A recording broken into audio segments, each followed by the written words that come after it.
DPE indique la performance énergétique et climatique d'un bien immobilier.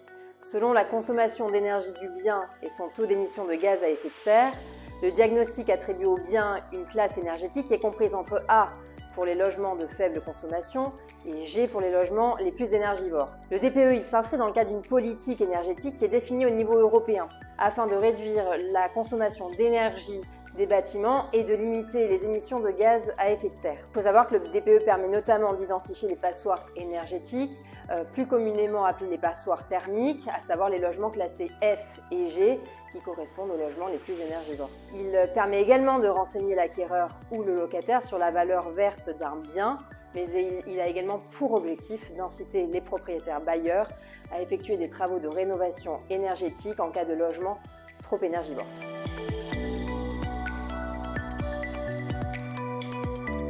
Le DPE a été créé en 2006. Depuis un décret qui est entré en vigueur le 1er juillet 2021, le DPE a connu plusieurs changements qui s'accompagnent de nouvelles mesures pour les propriétaires bailleurs. Depuis le 1er juillet 2021, la performance en matière d'émissions de gaz à effet de serre doit être affichée dans les annonces immobilières, tant pour la mise en vente d'un bien que pour sa location. Depuis le 1er janvier 2022, on a 3 éléments qui doivent être affichés sur les annonces immobilières: l'étiquette énergie, l'étiquette climat et l'estimation de la facture théorique annuelle. Si le bien est de classe F ou G, il faut également ajouter la mention « logement à consommation énergétique excessive ». Depuis le 24 août 2022, les loyers des logements F ou G sont encadrés. Cet encadrement concerne aussi bien les nouvelles locations que les révisions et les réévaluations de loyers. Il est donc particulièrement important pour un propriétaire bailleur d'améliorer la performance énergétique de son bien, car si un bien est classé F ou G, vous l'aurez compris, il sera ensuite difficile pour les propriétaires bailleurs de trouver non seulement des candidats sérieux à la location, mais également de justifier le montant du loyer compte tenu des factures d'énergie trop élevées auxquelles les locataires seraient nécessairement exposés. Pour l'avenir,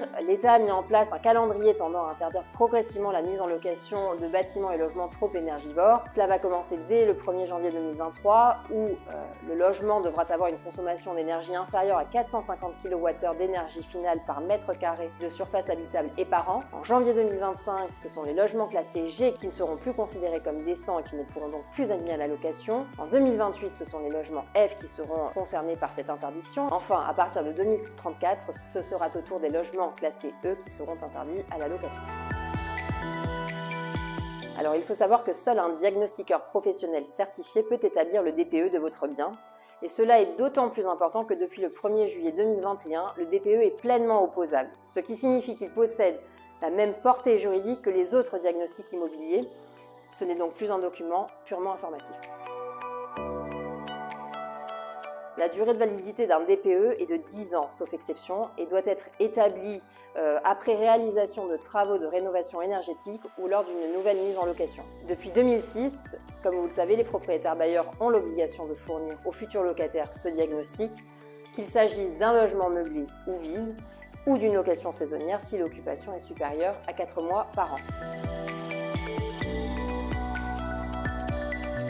Pour améliorer la classe énergétique de votre bien mis en location, vous pouvez procéder par étapes. Tout d'abord, procéder à un état des lieux énergétique du logement et donc faire réaliser un diagnostic énergétique par un professionnel certifié. La réalisation du DPE vous permettra de prioriser les travaux de rénovation. Dans un second temps, vous pouvez également contacter plusieurs artisans ou entreprises qui possèdent la mention RGE, à savoir reconnu garant de l'environnement. C'est une condition essentielle pour ensuite prétendre aux aides de l'État et des fournisseurs d'énergie. Donc je vous conseille de demander plusieurs devis et de les comparer. Ensuite, vous pouvez consulter les aides qui sont disponibles, leurs conditions et leurs dates de validité.